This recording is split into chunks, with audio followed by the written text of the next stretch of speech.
बांग्लादेश जा रहा है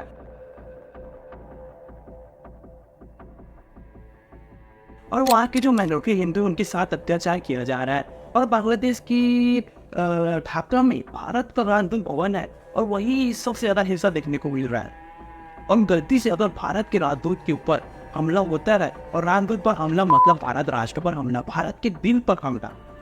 इस स्थिति में भारत फिर अपने हिसाब से एक्शन ले सकती है और कोई अदर कंट्री इसमें हस्तक्षेप नहीं कर सकती। और कोई अदर कंट्री हस्तक्षेप तो कर ही नहीं सकती। हमें क्या करना चाहिए, अटैक करके भारत देश को हमारे कब्जे में ले लेना चाहिए और जो हमारा अखंड भारत का जो सपना है उसको आधा काम कंप्लीट कर कर एक हिस्सा हमको कब्जे में लेना चाहिए और जो बचा है उसको हम बाद में भी ले सकते हैं। अगर बांग्लादेश किसी तरह से कब्जे में आ जाता है तो हम इससे जो चाइना में जो चिकन नेक है उस हिस्से को कब्जा कर वो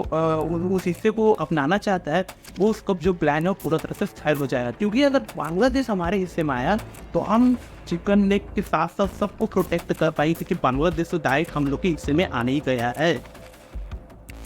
और हम सीधा तरीके से चाइना को आँख दिखा सकते हैं और बोल सकते हैं क्यों भाई जल्दी क्या।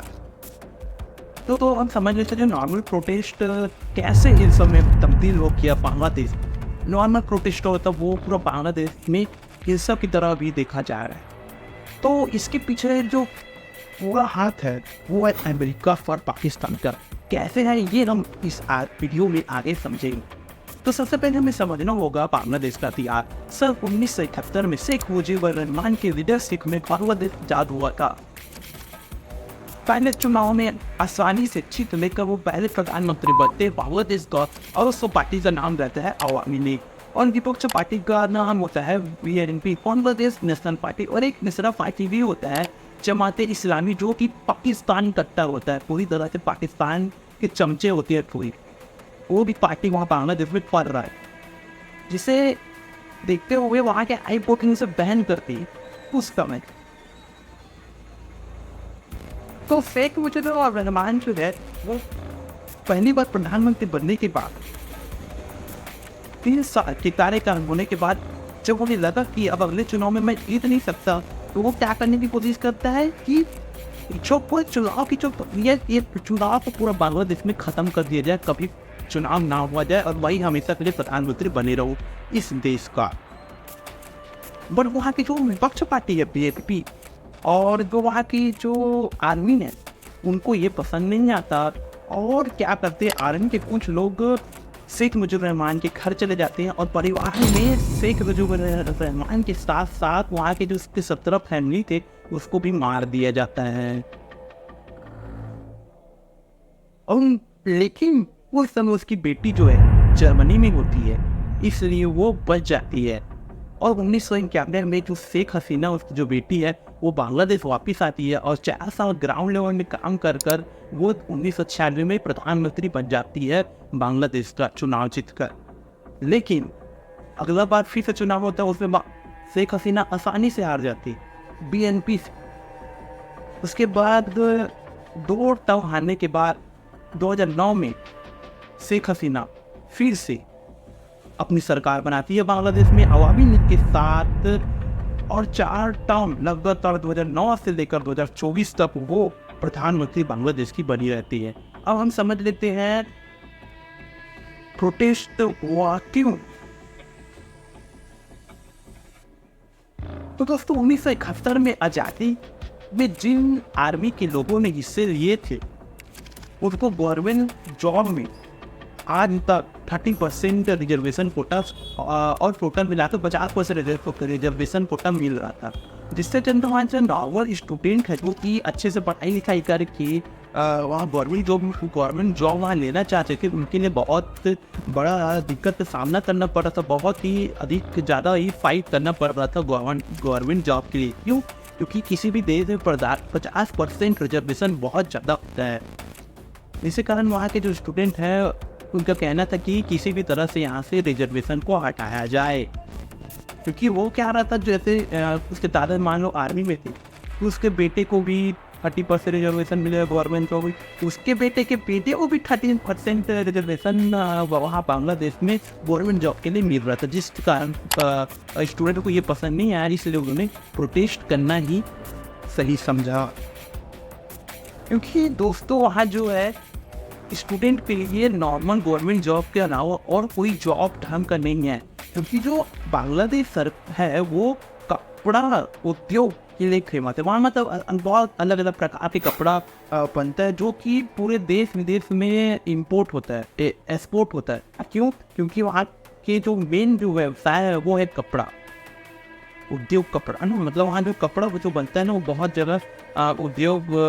के तौर पर और बहुत जगह मतलब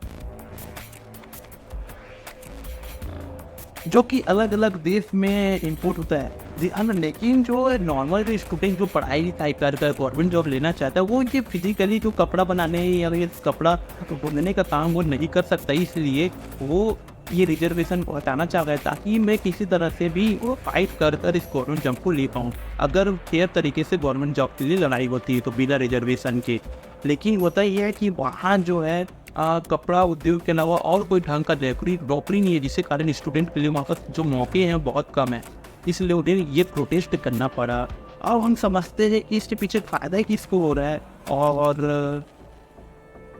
है ना नुकसान किसको हो रहा है। तो दोस्तों होता ये कि 7 जनवरी इलेक्शन से पहले है ना जो अपोजिशन पार्टी है बीएनपी, उससे अमेरिका की जो CIA है वो जाकर उससे मीटिंग करती है। अब चलो बीएनपी से तो कर लिया है मीटिंग, लेकिन उसके साथ साथ तो किससे मीटिंग करती है पता है आपको? वो करती है जमाती इस्लामी, जो कि कट्टर पाकिस्तानी है, कट्टर जो पाकिस्तानी समर्थक है। उनसे जाकर ये CIA के जो अमेरिका के जो बंदे लोग आए थे CIA के, उन लोग मिलते हैं जमाती इस्लामी से। अब समझ लो उन लोग के बीच क्या खिचड़ी पकी हो। बस वही था जो को मीटिंग हुआ और हुआ ये दोस्तों की स्टूडेंट तो नॉर्मल प्रोटेस्ट कर रहे थे और ये है ना, लेकिन जो जमाते इस्लामी के जो लोग थे उन लोग क्या किए, जो स्टूडेंट भीड़ का फ़ायदा उठाकर स्टूडेंट के लोगों के बीच में घुस कर वहाँ इधर तोड़ने लगे उधर तोड़ने लगे। मतलब जो नॉर्मल प्रोटेस्ट हो रहा था उसको हिंसा में तब्दील करने की कोशिश इन लोग की और इन लोग सक्सेसफुल भी हो गए, क्योंकि इन लोग को सिर्फ मौका की तलाश थी कि उन्हें मौका मिले और हम लोग बांग्लादेश की सरकार को गिरा दे। और वही लोग भीड़ का सहारा लिए, और क्योंकि यहाँ पे अमेरिका जो है इन लोग को फंड प्रोवाइड कर रहा था, पैसे दे रहा था जमाती इस्लामी। और चूँकि इन लोग कभी भी नहीं चाहते थे कि बांग्लादेश पाकिस्तान से अलग हो, क्योंकि ये एक टाइम पे ईस्ट पाकिस्तान होता था, मतलब ये पाकिस्तान से जो भारत की तरफ लेफ्ट और राइट हुई, जो कि जीतने के बाद आज़ादी के बाद ये बांग्लादेश में कन्वर्ट हो गए। लेकिन जो ये पाकिस्तानी जो जमात इस्लामी के लोग हैं, ये लोग कभी नहीं चाहते थे कि ये कभी बांग्लादेश बने, ये हमेशा ही पाकिस्तान की हिस्सा मानते थे। बस इन लोगों को मौका की ज़रूरत थी और इन लोगों को पैसा की ज़रूरत थी, जो प्रोवाइड करा रहा था अमेरिका। और ये इन लोगों ने क्या किया उस अच्छे तरीके से मतलब अपने लोग को इकट्ठा किया और उस भीड़ में घुसाकर इधर ही हिस्सा करने लगे उधर ही हिस्सा करने लगे। अब गलती यहाँ पर शेख हसीना की ये हुई दोस्तों की वो अपना इंटरव्यू जब दे रही थी वो गलती ये कर बैठे कि वो रजाकार बोल दी, जो लोग प्रोटेस्ट कर रहे उन लोग को रजाकार बोल दी। अब रजाकार का मतलब वहाँ होता है देश विरोधी होता है वहाँ रजाकार का मतलब। और जो नॉर्मल जो प्रोटेस्ट करने उन लोग को लगा कि हम लोग को रजाकार कैसे बोल सकती है यहाँ की जो प्रधानमंत्री है, और जो हिंसा जो नॉर्मल अभी तक चल रहा था वो अचानक से बढ़ने लग गया और देखते ही देखते शेख हसीना के घर तक पहुँच गया। अब वहाँ के जो आर्मी है उन लोग सामने से कह रहे कि अब हम इन लोग से लड़ नहीं सकते, क्योंकि जो संख्या बहुत ज़्यादा है और ये हमारे लिए सही नहीं होगा लड़ाई करना इस समय। और शेख हसीना को बोला जाता है कि आप नहीं इस देश को छोड़कर कहीं और चले जाए, और उन्होंने उसको समझा और वहाँ वो तुरंत ही देश को छोड़कर निकलने। तो दोस्तों इसके पीछे जो मेनली जो फ़ायदा हो रहा है वो अमेरिका का हो रहा है और पाकिस्तान का हो रहा है, क्योंकि बस शेख हसीना को सामने से बोले थे कि अमेरिका चाहता है कि ये एक क्रिश्चियन देश बने, जो बांग्लादेश है वो क्रिश्चियन देश बने, क्योंकि एक मुस्लिम देश है पाकिस्तान, एक हिंदू देश है भारत, और एक क्रिश्चियन देश भी इस तरह की इस एरिया में होना चाहिए। और एक नेवल बेस भी यहाँ बांग्लादेश में अमेरिका को प्रोवाइड कराना चाहिए, ताकि हम इसी तरह से अगर चाइना से फाइट हो या फिर इंडिया से फाइट हो अगर अमेरिका का, तो ये इस फाइट से टैकल कर सके और आसानी से जो चारों तरफ से घिरने का जो प्लान रहता है इंडिया को, तो थिंक थोड़ा आपका भी जहाँ पर जिस पाकिस्तान भी कर्जे में है, श्रीलंका भी कर्जे में, नेपाल भी कर्जे में है, अपना भूटान भी कर्जे में है, और जो म्यांमार है जो है ना वो भी कर्जे में है। मतलब जो चारों तरफ से पूरा मतलब जो हम लोग का आसपास देश हम लोग का जो आर्थिक स्थिति अभी सही नहीं है सिर्फ नॉन, और जो जो इंडिया वो लगातार ग्रोथ कर रहा है, जिसके कारण जो अमेरिका है उसको क्या हो रहा है, चिड़चिड़ापन उसको जो है हम लोग को आगे बढ़ते हुए नहीं दे सकता, इसलिए वो क्या कर रहे हैं, ये अपना साजिश कर रहे हैं, पैसा दे के वो क्या कर रहे हैं, किसी भी तरीके से वहाँ मतलब हिंसा कराने की कोशिश कर रहा है, उसमें वो सफल भी हुआ। और इसका फ़ायदा इसलिए ये हो रहा है कि जो वहाँ के जो पाकिस्तानी, चूँकि वो लोग हिंदू से बहुत चिढ़ते हैं और उन लोग के साथ जो अत्याचार वहाँ देखने को मिल रहा है वो आज भी देखने को मिल रहा है, क्योंकि ये पाकिस्तान बस मौके की जैसे बताया कि सिर्फ नॉर्मल प्रोटेस्ट चल रहा, तब इतना हिंसा हो गया है कि वहाँ के जो माइनॉरिटी जो हिंदू है उनके साथ भी अत्याचार किया जा रहा है। और दोस्तों चूँकि शेख हसीना जो है हमारी बहुत मदद करती थी हमें आतंकवादी से बचाने के लिए, चूँकि हमें पता है कि बांग्लादेश तरफ से कभी भी हमें आतंकवादी देखने को नहीं मिल सकता। क्योंकि वो उस तरह से वो तो क्या कहते ख़त्म कर देते वहाँ आतंकवादी। मतलब यहाँ भारत में इधर बांग्लादेश से कभी अटैक नहीं हुआ, हमें हमेशा किधर से अटैक हुआ, पाकिस्तान से। क्योंकि पाकिस्तान क्या करता है, वो आतंकवादी को पैसे देता है और अटैक कराता है। चाहे तो वो पूरा आतंकवादी को ख़त्म कर सकता है, पाकिस्तान लेकिन करता नहीं। उसके साथ साथ जो शेख हसीना थी वो कभी भी कट्टरपंथी लोग को मतलब दबा के रखते थे, कट्टरपंथी तो कभी आगे बढ़ने देती नहीं थी अपने देश में। जो मुस्लिम है और जो हिंदू जो माइनॉरिटी है, हम लोग भी एकदम नॉर्मल तरीके से रहते थे, लेकिन अचानक जैसी वो अपने पद से हटी और रिज़ाइन की, उसके बाद जो अभी जो आ रहा है जो सरकार में, वो तो टोटल कट्टरपंथी है। मतलब आने वाले समय में हमें आतंकवादी देखने को मिल सकता है बांग्लादेश तरफ से। प्लस जो पोजीशन वो तो ख़राब हो गई, क्योंकि वहाँ पूरा अमेरिका के बंदे लोग और पाकिस्तान के बंदे लोग वहाँ सरकार भी घुस चुके हैं और वहाँ वही सरकार बनाएंगे। तो अब बहुत सारे प्रॉब्लम देखने को हमें मिल सकता है अगर रिलेशन देखा जाए बांग्लादेश और पाकिस्तान, बांग्लादेश और इंडिया का।